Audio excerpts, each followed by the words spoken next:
cross training is not competition. So it's common to cross train, common to go to other gyms, whether you're going to a class or an open mat, right?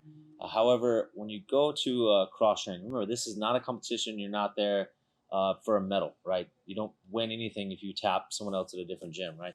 So keep that in mind when you go into cross train. Be respectful. What I always tell my students when they ask me to go cross train is match the pace of your partner. All right.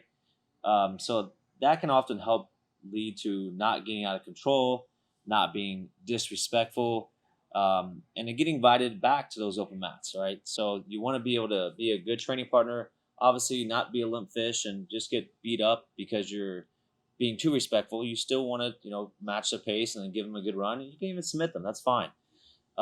However, when you're going too hard, and let's say maybe if you're going with the lower belt much lower than you and you're submitting them 5, 6 times, maybe doing things like heel hooks that they've never even seen before, they've probably never even seen a strained ankle, that's a little too much, right? Kind of scale it back and be more respectful and more being able to like know your audience, right? And what level of partner you're going with.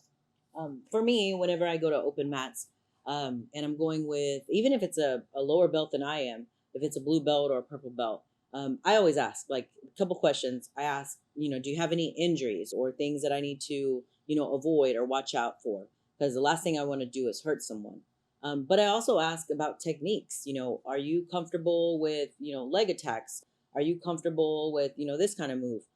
Because when you're walking into somebody else's school to cross train, whether it's a class or an open mat, you want to be respectful that that is not your house. That's their house.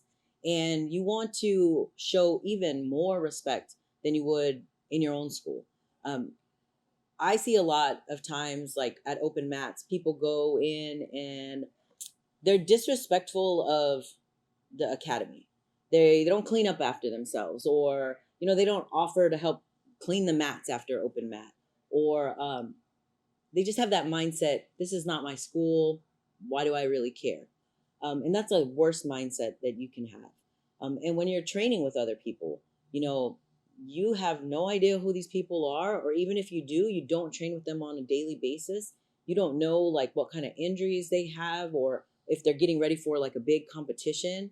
And so communication is very key when you're in those situations. Be respectful, be kind, and be considerate. And that's how you keep people having open mats. That's how you get invited to different open mats, and that's how you be like a good training partner.